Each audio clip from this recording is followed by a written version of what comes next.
Recording. Beautiful. So you can always access this recording afterwards. We'll post it on YouTube and then share the link out to everyone that was in this session. I'm going to start with a quick land acknowledgement. It's really important for us to acknowledge the traditional territories in which we live and work as part of our commitment to decolonization and the TRC calls to action. We acknowledge that the land we're meeting on, which happens to be Toronto for myself, is the traditional territory of many nations, including the Mississaugas of the Credit, the Anishinaabe, the Chippewa, the Haudenosaunee, and the Wendat peoples. Toronto is also home to many diverse First Nations, Inuit, and Métis peoples. We acknowledge that Toronto is covered by the Treaty 13 with the Mississaugas of the Credit. And with that, let's dive in. So on our agenda for today, I have a very brief introduction to eCampusOntario and our EdTech Sandbox, and then Sean will be going over introduction to Affinity, the platform basics, be going through an activity with you all about building a learning experience from scratch, then talking a little bit about what's next, Q&A, and of course, which is very important to me, we have our survey. There will be a 2 to 5 minute survey for you to complete at the end of the workshop. I'll be popping the link in the chat during the Q&A. And if you could please take some time aside to answer the survey, tell me how you found the workshop, if you enjoyed it. This is really important for all the future workshops that I'll be running this year.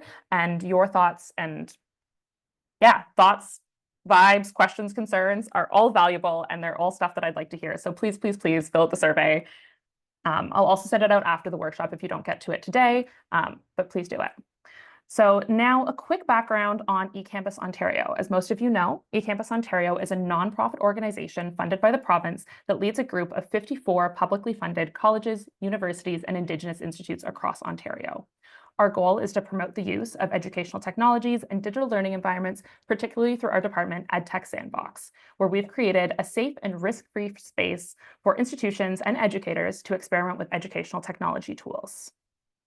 EdTech Sandbox, which I'll drop a link in the chat after I finish my spiel, runs on the discover, pilot, review, adopt mentality. So we offer a safe place for you to discover new technologies, pilot them in your classrooms, your institutions, review them and share your thoughts with others, and then adopt them and actually bring them into your day-to-day life, work, etc. And today I'm really happy to share that we have Affinity Learning here to do this workshop, and Sean is our wonderful presenter for the rest of the session. So Sean, I will stop sharing my screen and I will turn it over to you.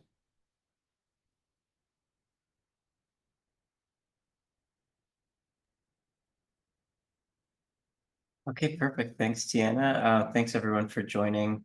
It's great to see such a high turnout, so I appreciate you all taking the time. My name is Sean, and I'm one of the founders of Affinity. So I don't want to spend too much time talking so that we can spend most of our time with the hands-on stuff. But for those of you who are just being introduced to Affinity for the first time, Affinity is an asynchronous e-learning platform. The goal of Affinity is to make it really easy for educators to create interactive online learning experiences and to give educators the right tools to make those experiences very meaningful and modern and engaging for learners. And so these are some of the organizations that have used Affinity to create incredible learning content. Affinity is a Canadian company, and so I think most of you in the group here will recognize a lot of these logos. So I want to start off with a quick poll just to get a sense of where everyone's coming from and what brings them to the workshop. And so I'm going to shoot a link to the poll in the chat. And if you want to add in just what profession, subject, domain that you teach or instruct, just to get a sense of where people are coming from. So I'll just give everyone a moment to respond and let me know if that link is not functional for whatever reason. Okay, nursing, accessibility, social service work. Okay, amazing.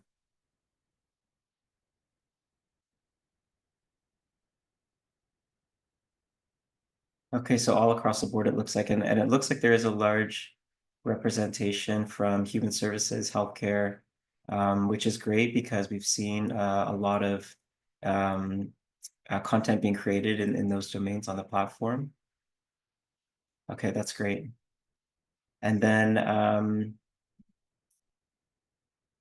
also curious to know if you've come here with a specific project or learning experience in mind, just to get a sense of that as well.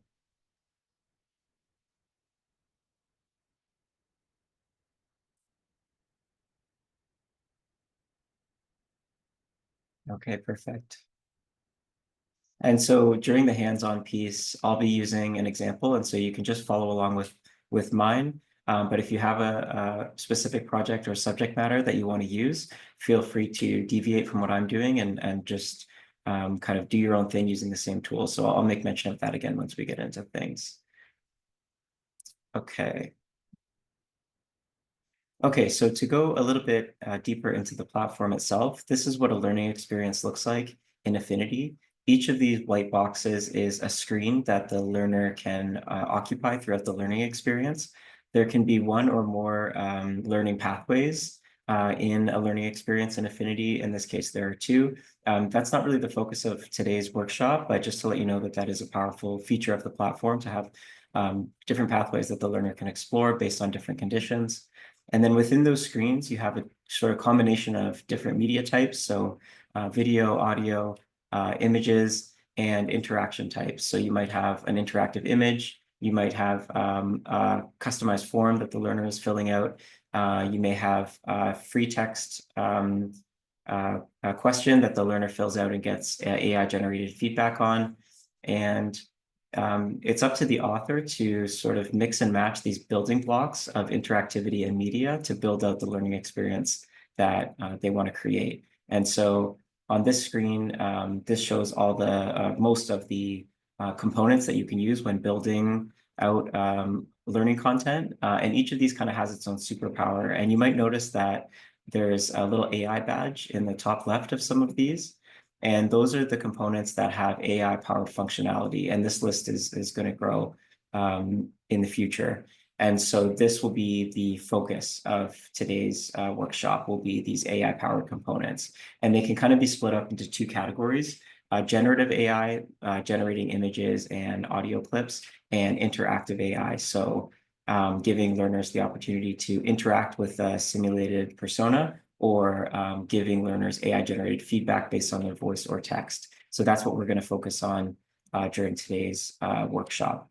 And so today we're going to generate some images, generate some audio. We're going to tweak them and add them to a screen. We're going to create a few more screens and add a chat-based conversational interaction, and then a voice-based activity, hopefully time permitting. Hopefully we can squeeze all that in. And so as a quick checklist, everyone should have received yesterday should have received an email invite to create an account with access to all of Affinity's features. And so if you didn't, just throw your email into the chat, and then we'll add you so we can reinitiate that email invite to be sent out. For those of you that have created your account and you're ready to go, I'm going to post a link in the chat that you can go to kind of be at the right starting point for the workshop for the hands-on piece. And Deanna, there's a few emails there in the chat. Are you able to add those? Okay. So we'll just give everyone a second to get their accounts set up. Yeah, if you put your email in the chat, I'm sending you an email now. So just refresh your inbox a couple of times, and then that should, oh, someone else has started screen sharing. Let's maybe not do that. 1 second.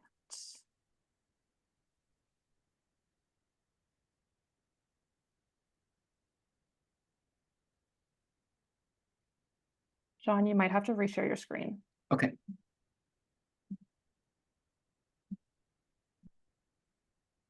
Perfect.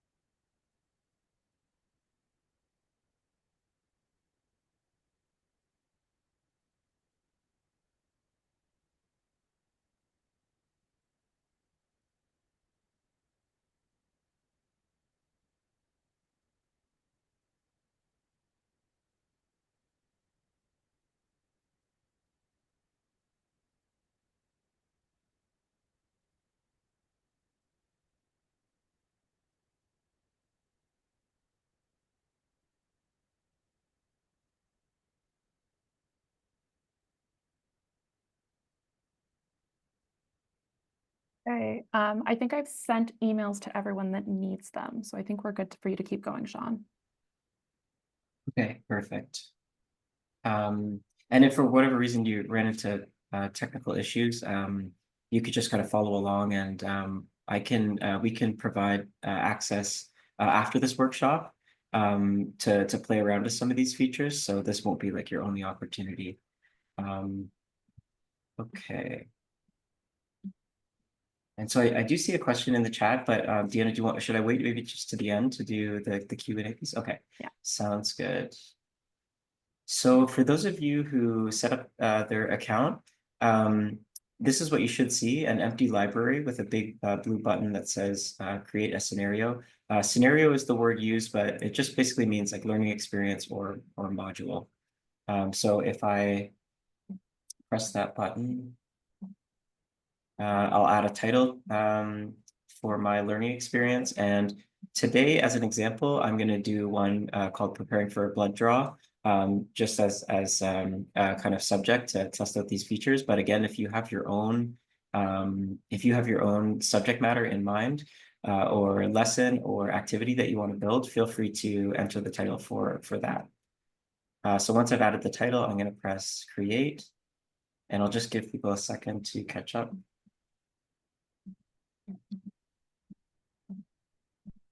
And then you should see just one screen floating, kind of not connected to anything, that says Start Screen. And if I click on that, it should highlight in blue.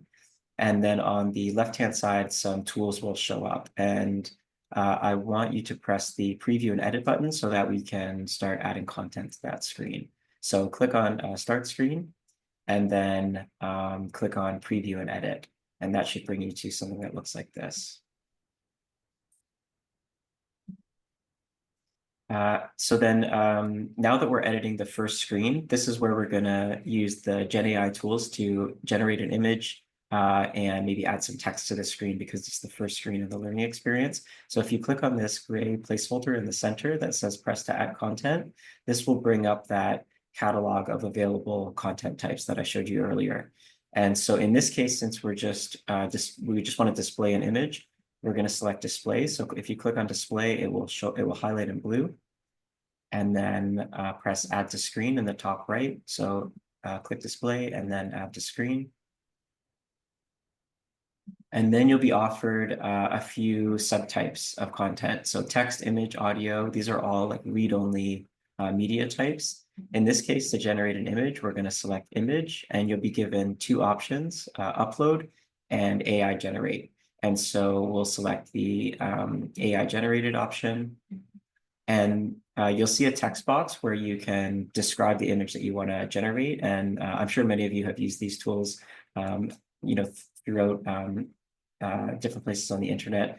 The key here is always like more detail is better in terms of getting the image that matches what's in your head. And so I'll start with sort of like a very basic prompt, and then we'll refine it. So if you can type in anything again if you want to create something that's relevant to your subject matter. Feel free to type in the name of any image, kind of, or I mean, really type in anything if you want to just play around with it, and then press generate. Images usually take about 20 seconds to generate, so we'll just give a second for that to go.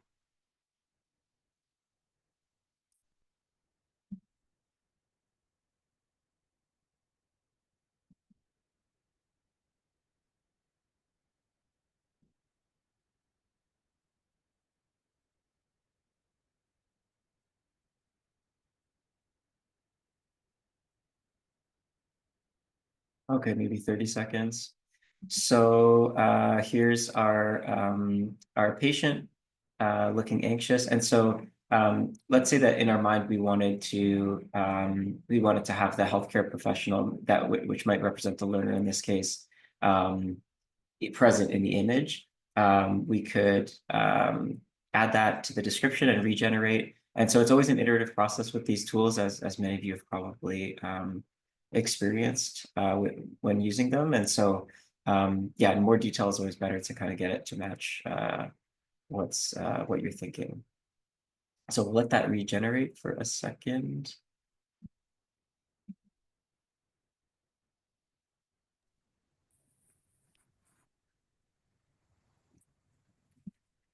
And then we're going to press save. And save in the bottom right, sorry. And that will add it to the, add this image to the screen that we're working on.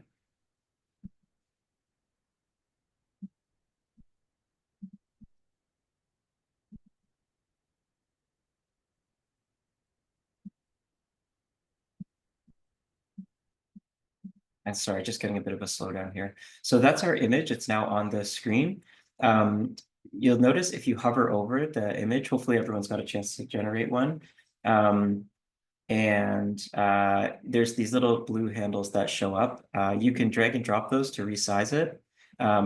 Let's say we also want to just add some basic text introducing the learning experience. You'll notice when I hover over these at the top and the bottom, as well as the right and the left, there's these little gray placeholder buttons which you can use to add content. So let's say we want to add some content above. I'll press this little gray plus button on top. Again, I'll select display and add to screen. And this time I'll select text to add some text to the screen, basically. So I'm going to add a heading.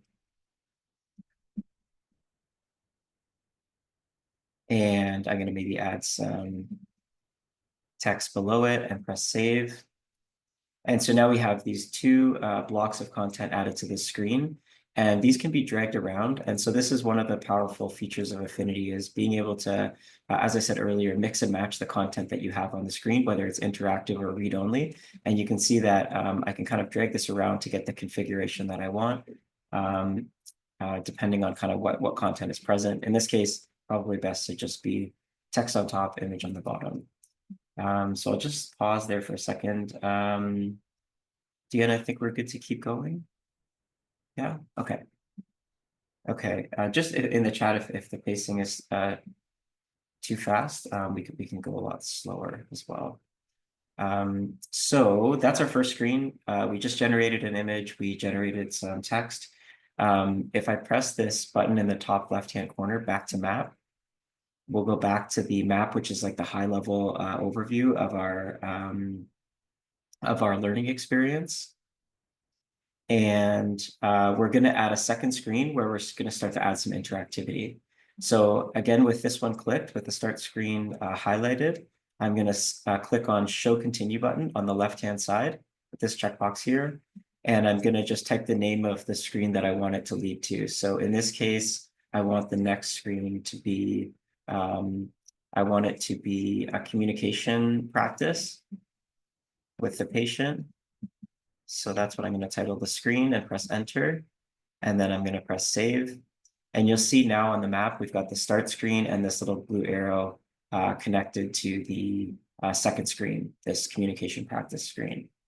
And so if I click on either one, you'll see that they're highlighted. In this case, I want everyone to click on the second screen and then again, press preview and edit. So we'll go in to edit that screen now. So very similar to before, we'll press this gray placeholder to add some content. And in this case, we're going to use the display block again. This time we're going to generate audio, though, to add to the screen. So I'm going to click display, add to screen. This time I'm going to select audio from the subtypes that are available here and AI generated. And then I'm going to type some text. And so in this case, like what I want to kind of simulate is that the patient is anxious, and this activity is going to be about how would we respond to the patient to reduce their anxiety. So what we want the patient to say is, I'm not great with needles, I always get nervous. So I've pasted that in the top text box here. If I press generate speech, we can listen. Actually, I'll just share with sound. Although I don't want to, if everyone's doing this, I don't want to create a cacophony of noise, but we can listen to this together first. I'm not great with needles. I always get nervous. And so that's pretty neutral right now. In the text box below, you can actually tailor the mood and the tone of the speech. So by describing how you want the AI to phrase it, you can get it to match more closely to, in this case, real world situation.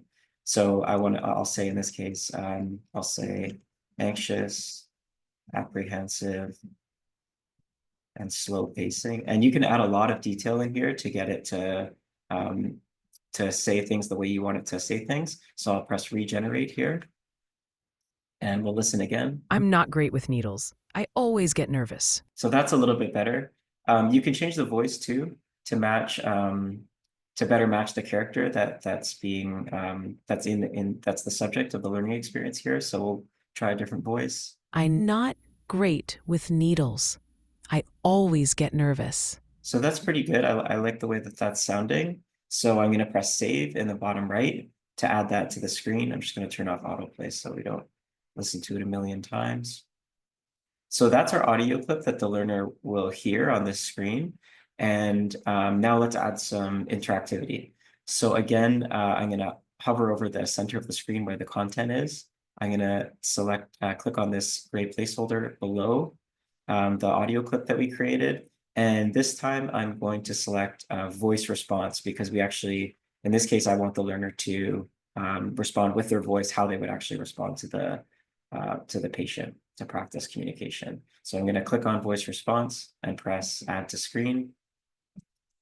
And then in the subheader field, that's where we can kind of introduce the inquiry. So in this case, I simply want to say, how would you respond to Emily?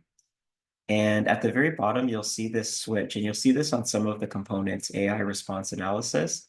It's optional. So if you just wanted to have the learner record their voice and maybe you as the instructor, the expert, you review it later and assign a grade, you could do that. If you want to add some real-time feedback using AI, we're going to turn that switch on to enable this feature, the AI response analysis. So there's two inputs here. In terms of configuring the AI. The first is what's an expert response or an accepted response. And so I've got one already put together. So I'm going to paste that in here. And that would just be like an exemplar answer, like a blueprint that the AI can use to compare the learner's response with. So in this case, that's completely okay. A lot of people feel that way, walk with you through each step. And this will be shown to the learner as like the real expert, human response. The second step is to add any additional instructions. So this is where we can further guide the AI in terms of what it's actually looking for in the learner's response. And in this case, I'm going to say the key elements to a correct response are acknowledging the anxiety, reassuring the patient calmly, and telling the patient that they're in control. So we've got those two fields filled out. And I'll press save again in the bottom right to add this to the screen. And now we've got our two pieces of content. We've got our patient saying that they're anxious and then posing the question to the learner, how would you respond to Emily? And so if I click on this, I'm going to record my voice. And so I'm trying to figure out what I'm going to say. So I'll try to do a not so perfect response. So I'll press record. Hey, Emily, it's just you're just getting blood taken. So please chill out. So that's my response as a student. And if I press submit, that then goes off to the AI for comparison to the expert response, as well as the extra instructions that we added. So you can see this feedback was generated on my poor response here. My response shows an attempt to address the situation, but it could be improved by incorporating key elements, acknowledging the patient's anxiety. And all this feedback is being generated based on how we prompted it in those two fields a moment ago. And then at the bottom, of course, is the expert response or the accepted answer, which again is like the blueprint for a correct response. So that was a lot of information. Deanna, maybe I'll look to you as to whether we should pause there before going to the next piece. Yeah, I'll defer to you. I think it looks pretty good. I'm not seeing a lot of comments in the chat about going too fast. And it seems like there's quite a few learning experiences being created in the app. Okay. Amazing. If anyone is brave enough to post a link to their thing, if they want to show the class, then feel free to post them in there, and then I can kind of bring them up and we can see what people are building, but zero pressure to do that. We do have a quick question that is relevant, Sean.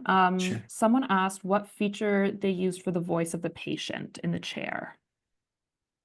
I think that was the one just right above this one. Yeah. What feature is that one? So that was, if I look at the content types, that was Mhm. display. So display is like all the kind of read only or listen only content media. So if you click display and then add to screen, then you'll get these subtypes of media you can add, and it's this audio and AI generated. So if you click audio, you'll see this little drop down, upload. If you had your own audio clip, you could upload, or AI generate. In this case, for this workshop, we were using AI generated. And then you kind of go from there. And hopefully that answers the question. That does. Thank you. Okay. So on this screen, we kind of combined like the Gen AI stuff with the interactive AI. There is yeah, I'll wait till we get to the next stage before further info overloading. I think we're pretty good right now, so you can keep going to the next step. We've got a few questions in the chat, but I'm collating them and I can share them to you at the end in the Q&A. Okay, sounds good. Okay, so we're going to create a third screen here. So I'm going to click back to map in the top left-hand corner to get out of this preview and edit mode and back to the map. This screen should be highlighted by default, this communication practice screen, or whatever the second screen was that you created. I do see a question in the chat about connecting the map elements, and so this will show that process again. So to add our third screen, if we have this second screen highlighted, on the left-hand toolbar, we'll check the Show Continue button checkbox, and then we'll type the name of now a third screen. So I'm going to call this one Patient Conversation and press Save. And so the steps are to check the Show Continue button box, type the name of a screen, it can be any name, and then press Save, and that will create that connection that you see here on the map. And then if I click on that screen, the Patient Conversation screen, it's blank right now because we just created it. So we can press preview and edit to start adding content to that screen. And we're going to add, in this case, we want a conversation, so a back and forth between the patient and the learner.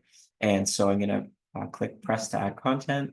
And I'm going to select this time the custom GPT content type, which is the newest of the kind of AI features, well, maybe second newest. That we've added. So custom GPT, and then press add to screen, just as we did before, the blue button in the top right. And then the configuration for each of these interaction types looks a little bit different depending on kind of what it does. In this case, because we're sort of simulating a persona on the other end that the learner can interact with, it's asking you to give it a description of that persona. So like, how do you want it to behave? What information should the AI have? I've pre-created one for our scenario here. And so I've pasted it in here. If you want to just generate a random example, you can use this blue button in the bottom left-hand corner to generate something totally random. And so it's just a description of kind of the narrative of what information the AI should have, how should it respond. We can add extra instructions and tailor things like mood and emotion. But for now, I just want to show you how that functions as is. So if we press save in the bottom right-hand corner, we've got this sort of chat interface. It looks like a texting interface, and we can start to interact with our, in this case, simulated patient. So if I say hi, it says hello. If I ask it something that matches the information in that persona, it will respond correctly. So because we told it was 36 years old, it will respond that way. What is your first and last name? And these questions can be phrased in the learner's own words. They don't have to be phrased exactly like this. The AI will pick up the overall intention and respond accordingly. So we got the name there. So that's just right now, it's just a simple back and forth. We might combine this with like a notepad if you wanted the learner to take notes on this conversation, or something like more traditional, like a multiple choice question or a form. But let's say that we want to highlight key things that the learner should ask or say in this type of a situation. So if I hover over this again and press edit, at the bottom here, you'll notice there's this section for key interactions. Hopefully if I zoom, that shows up. It's a bit small. And so if we press on this to add a key interaction, we can identify things that the learner should or maybe should not say. So in this case, confirming identity, patient identity is key before taking blood. So that's the label I'm going to give, confirm patient identity. And then just a description in plain text about describing what would qualify as confirming patient identity. So in this case, it's just if the learner asks for the full, sorry, I'm trying to type and talk at the same time. So learner asks for the patient's full name, first and last name. And so if we just keep that as is, and that can be anything that you want to identify. It could be simply that the learner introduces themselves, or that the learner uses empathetic language. All of those things are things that can be picked up and kind of marked, flagged as correct or incorrect, depending on what it is. So if we press save again, just going to reset this. And we start our conversation. And we say, can you confirm your first and last name? This time we get the first and last name, but we also get this little check mark to include to signify that we've got that correct. And we could also add additional feedback as to why it's important to confirm patient identity. We could add additional things that we want to ask it, but I'll just maybe stop there. Yeah, that probably gives a pretty good overview of the conversational element. And of course, to kind of bring this to life, we could add like another image if we wanted to add something visual kind of to tell the story of where we are kind of in the learning experience. Again, we could add that above or below and kind of move the screen around. We could also display the list of discovered items if we want with this content type discovered item list, just to give you a very brief kind of look at that. And so if you wanted to display kind of just a rolling list of the things that the learners discovered or done correctly on the screen, we could add that and kind of further play with the layout. But just to give a sense of how content can be combined in Affinity. Deanna, I'll maybe just defer to you again if you want to pause or if you think I should keep going. Still looks good. No complaints in the chat here. So someone was saying though, and this might be deviating a little bit from our script, but do you have an example of a finished, like a fully fleshed out and built learning experience? Because right now we're seeing all these different elements and we can see that you can kind of create on any side of like what we're starting with, but what does it look like when it's all fleshed out, created pretty? Yeah, for sure. So there are lots of examples that are published on Affinity's community library. So that's a repository of learning experiences that are OERs, open educational resources, that different institutions have published under Creative Commons. So there's lots of examples there. I'm going to post that link in the chat.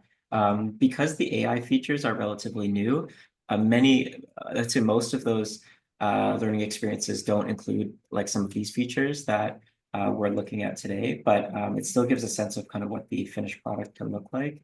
I can also bring up an example. Should I show one, Deanna, like a polished example on my screen while I'm sharing? Or do you want to? Let's share the link. Share the link. Okay. We've got some other questions as well. Okay, That I sounds think good. would be good. And that allows people to explore a little bit on their own time as well. Yeah, actually, I think so. I'll share the link to one specific one, which does include some of the AI pieces. And so it's a sort of nursing interprofessional example, but feel free to peruse that. It's a video-based one, so video is used heavily throughout. But each of them kind of takes on a different flavor depending on the media that the author chose to incorporate in the learning experience. Was there one more question there, Deanna, that you wanted to touch on? Yes, someone said, can you add a score? And I think it relates Yeah. specifically to this one.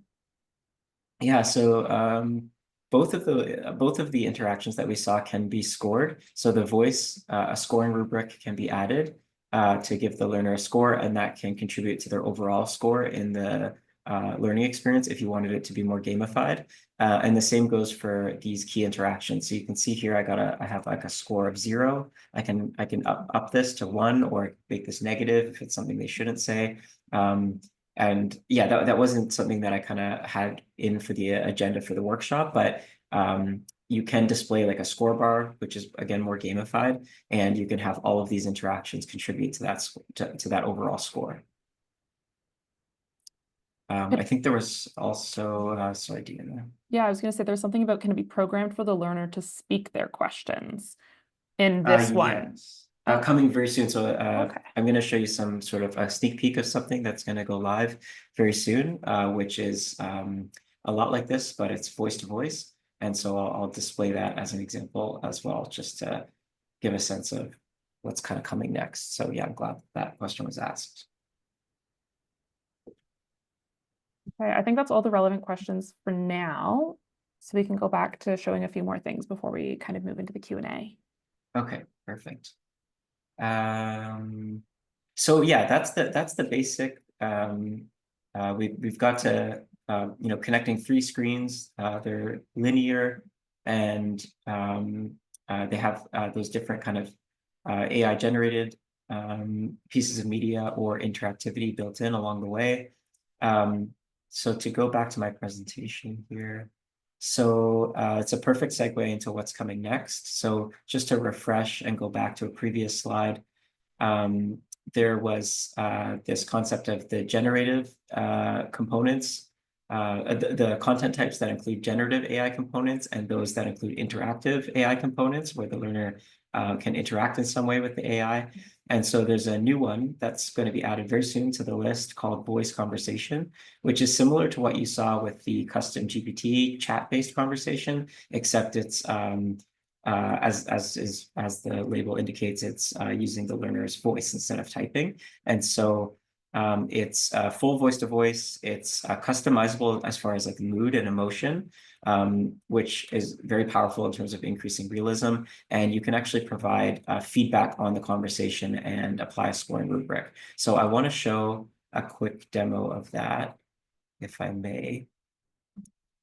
And I'll just go from scratch again, just to show you how easy this is to create. So this is the new block. This is not live yet, the voice conversation feature, but this is what it will look like. If I press add to screen, it's a very similar configuration interface to the custom GPT interaction type. I'm going to use the exact same persona that we used there that describes Emily, our patient. And I'm just going to press save and we can just interact with it as is. So just going to make sure I'm sharing with sound as well, which I am. Okay, so if I press this button, this starts the interaction with the AI. Hi there. Hello. I'm here for my routine blood work. My doctor ordered it as part of my annual physical. Okay, Emily, and how are you feeling today? I'm feeling a bit nervous, to be honest. I often feel faint or dizzy during blood draws, so I'm not looking forward to it. Do you have any allergies that I should know about? No, I don't have any known allergies. Okay, so that's the basic interaction against voice to voice. The feeling is quite natural, I think, and real feeling. If I open this up again, we can add an actual analysis to this conversation. So right now it's just sort of me practicing with the AI as the learner, but let's say we wanted to add some evaluation criteria. So I'll say that the let's see, we'll say that, sorry, just getting my life together here. So I'm going to say the learner should acknowledge the patient's anxiety and reassure the patient. And then we'll say, we'll enable scoring in this case, because there was that question about scoring. We'll say there's a maximum of 2 points, and we'll just say award 1 point for acknowledging the patient's anxiety, 1 point for reassuring them. So that, I mean, this could be more informational. It could be like the previous example where it's like, the learner confirms identity sort of specific things like that, but it could also be sort of more on the soft skills side of things, to give the learner feedback on that. So these AI interactions, I think, lend themselves very well to these communication practice. So we'll start that again, and then I'll show you what this looks like. Hi, Emily, how's it going? Hi, I'm feeling a bit anxious. I haven't eaten since last night, and I tend to feel faint during blood draws. I just hope everything goes smoothly. That's totally understandable. A lot of people feel anxious when they're getting blood taken. I'm going to walk you through each step as you go. And if you ever want me to pause or take a break, just say something. You're ultimately in control, and I'll do my best to make it as quick and gentle as possible. So that was, oh, I guess I should have waited for the response there. But so if I submit that, that goes off to the AI. It's transcribed, so you as the instructor have access to this. You can review this. You can see I got 2 out of 2 because I both acknowledged the patient's anxiety and I provided reassurance. And again, that's just based on the criteria that I populated in there in terms of what the AI is looking for in the ultimate analysis. But in real usage, obviously the conversation would be a lot more complex and long. So that's voice conversation, and again is coming very soon. And for those who are interested in being kept up to date on when that feature is available, feel free to. I'll post my email afterwards, and feel free to send or even just post your email in the chat if that's not too much of an orchestration. So that is the extent of the demo. So I'll hand it back over to you, Deanna. Perfect. Thanks. Thanks. That's wonderful. So we have a few questions. I am going to toss some of them to you, Sean, in a direct message. And so you can work through those. And so we'll move into the Q&A portion. And then in the meantime, before I hand it over back to you, I'm going to toss the survey link in the chat as well, so people can fill out the survey while they're listening to you answer some of these questions. Okay, perfect. So just if you don't mind saying the question first and then yeah, of course. Yeah. Good call. So the question was, is this platform an alternative to other LMSs or available as an add-on to Brightspace, Moodle, etc.? So Affinity does integrate with learning management systems using the LTI 1.3 protocol. And so that includes single sign-on for learners. It includes deep linking in terms of adding content, Affinity content to courses. And it includes grade sync, so syncing learners' grades to gradebook. Affinity can also be used as a standalone. There are some organizations that just use Affinity on its own. And we didn't really touch on how to actually get content out to learners, but that's also a way that the platform can be used.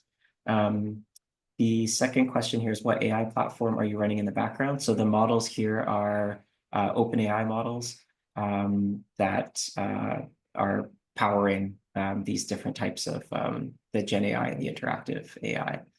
The next question is, what is the difference between ChatGPT can create and what this platform creates? The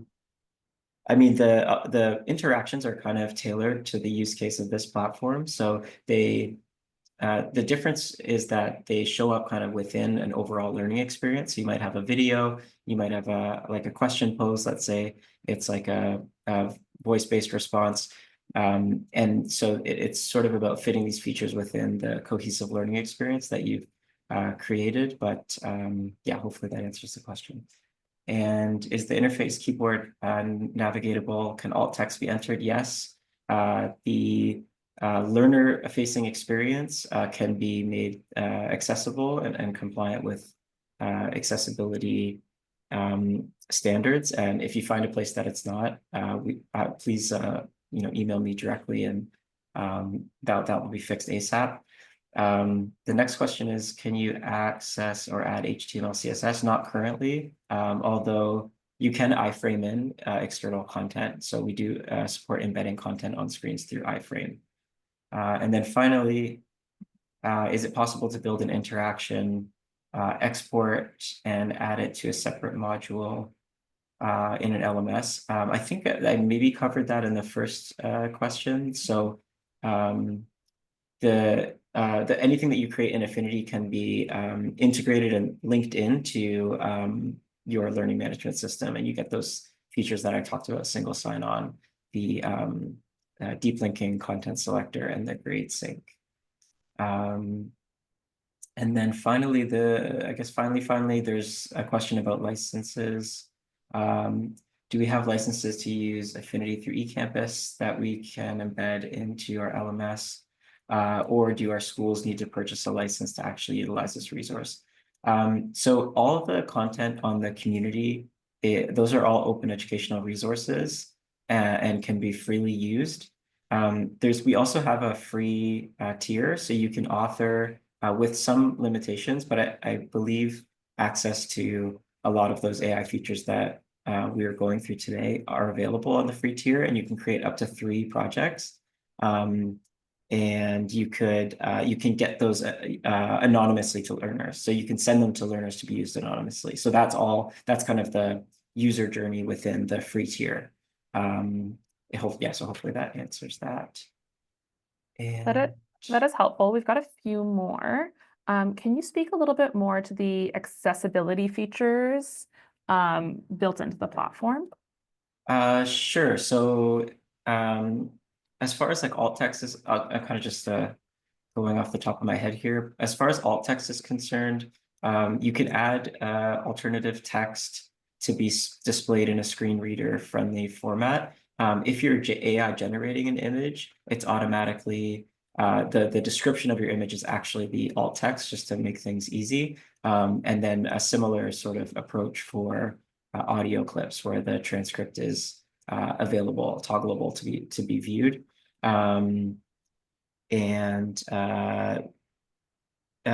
Like automated scanning tools have also been used on the learner-facing views to make sure that things like contrast ratios are kept within like WCAG standards and such. But I'd be happy to, I think that question came from Agnes. If you want to shoot me an email, I can definitely provide more information on the accessibility side of things. Do you want me to keep going, Deanna, like with questions? Amazing. Yeah, we've got a few more. I can feed you some that I think might be too far up in the chat. Okay. Someone asked if could multiple people edit or collaborate on a scenario? Yeah, definitely. So within a workspace in Affinity, you can have multiple authors, and there's ways to control kind of who has access to what, so that you can give the ability to collaborate to your teammates. Yeah, that's definitely possible. Wonderful. Someone else has asked if the student data and input is protected from use by AI for training purposes. Yeah, it's not reintegrated into the training. That's been opted out of. Amazing. And this one's an interesting question. Can you control how much or how little the AI voice like gives in that kind of call and response? I believe that's the one from Vishal. How much or little the AI voice? Not too much details. Yeah, so you can tailor kind of with the ability to set those instructions for the AI. You can tailor. You can control kind of like how forthcoming it is or not. Really, anything can kind of be tailored with the ability to set those additional instructions to the AI. So that's definitely possible.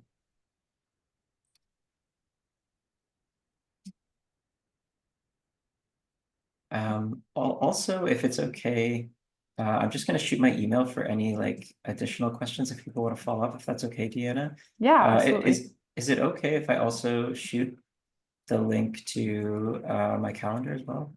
Yeah, that's Yeah. totally fine. Okay. I can also make sure to include that in the follow-up email. So Okay. everyone who's in the workshop today will be getting a follow-up email from me with the link to the survey if you haven't had a chance to complete it yet, Sean's email, calendar, all that jazz. And so you can reach out with any questions. If we didn't answer your question today, then you can reach out and have a little bit more of a conversation with Sean about this. And with that, I think we're basically done. So 12:55, this is perfect. Everyone has 5 minutes to reset before their next meeting. So if you haven't filled out the survey, please do that. Otherwise, thank you everyone for coming. And I will hopefully see you at our next workshop, which will be sometime in the fall. So you do have kind of a few months to relax, take summer vacation, all that jazz. Thank you so much for attending. I'm going to stop the recording.